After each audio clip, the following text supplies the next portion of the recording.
Welcome to Teens Are from Neptune, Librarians Are from Pluto, Improving Communications Training. My name is Sarah Van Hall.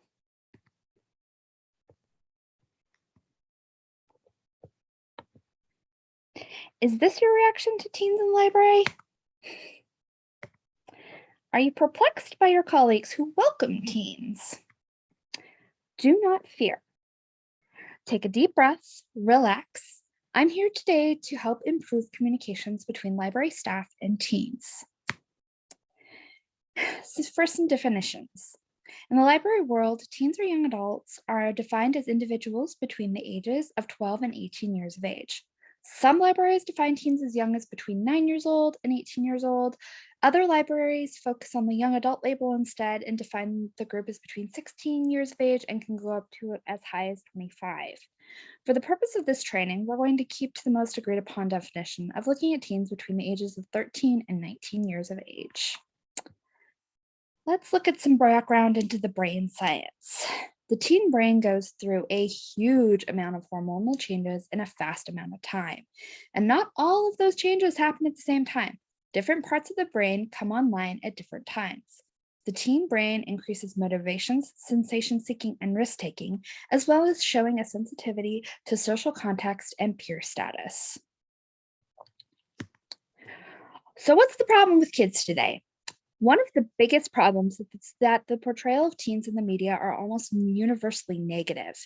Teens are treated like problems to be solved, with very little effort made to show the positive side or strengths that teens have. This portrayal has done communication between teens and adults no favors whatsoever.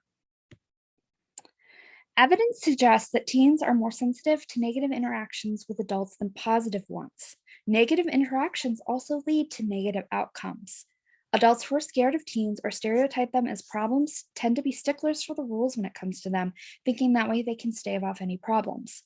Their intentions are good, but teens often feel disrespected and unwelcome in a space that is meant to be welcome to all. The teen age group is also one that is difficult to discern based on visuals what ages they are, which can lead to adults treating younger patrons as more mature than they actually are, and older patrons with a condescending manner, assuming that they are younger than they are. Now, here's what it looks like when there's an issue. Here's a scenario. So we've got a librarian. A group of teens enters the library.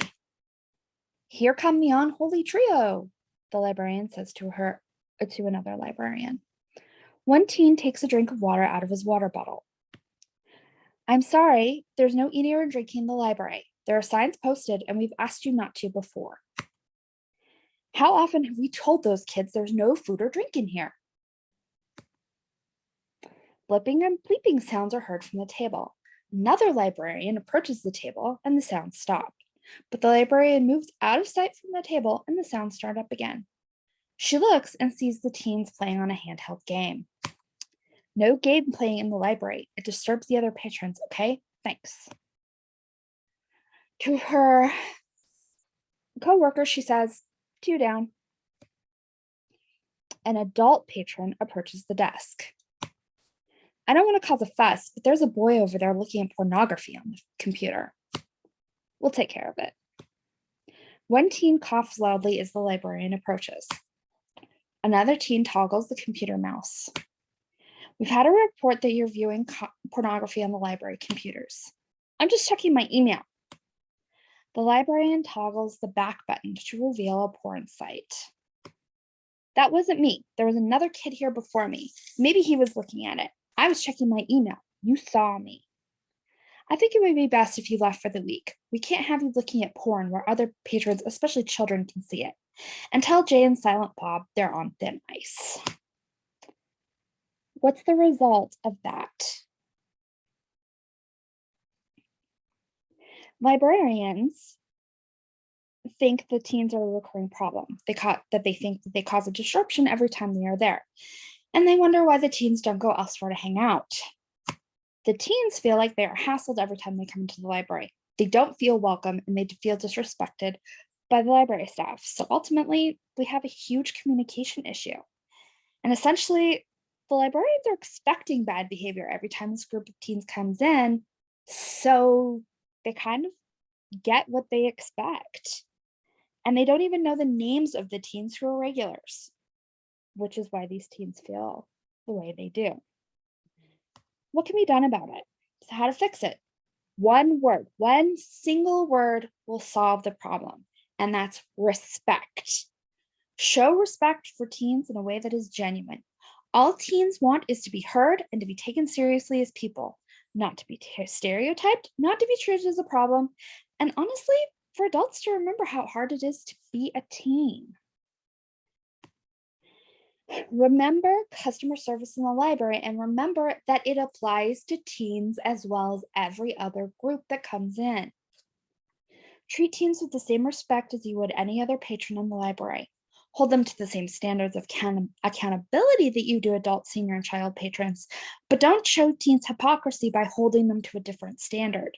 Say hi, introduce yourself, learn their names, have actual conversations with them about their interests. Give genuine respect and you will get it in return. The don'ts. Don't expect negative behavior from the teens from the outset, even if you've experienced negative behaviors or had negative interactions with them before. This is called the Gollum effect, which has shown that expecting negative behaviors from teens leads to negative and poor outcomes. Added to that, don't hold past behavior from teens against them. Every day is a new slate. If you had to kick a teen out for a day, be just as welcoming and respectful as you would to any other patron the next time they are allowed back in. And don't act like teens are a problem or an issue to be solved by being a stickler to the rules. Treat them like they are people first. The do's. Do be patient, do be helpful, do be reassuring. Expect good behavior from the teens by modeling good behavior first. Do the opposite of the Gollum effect, where lower expectations of teens leads to poor performances. Make the library a welcoming place for teens. Thank you.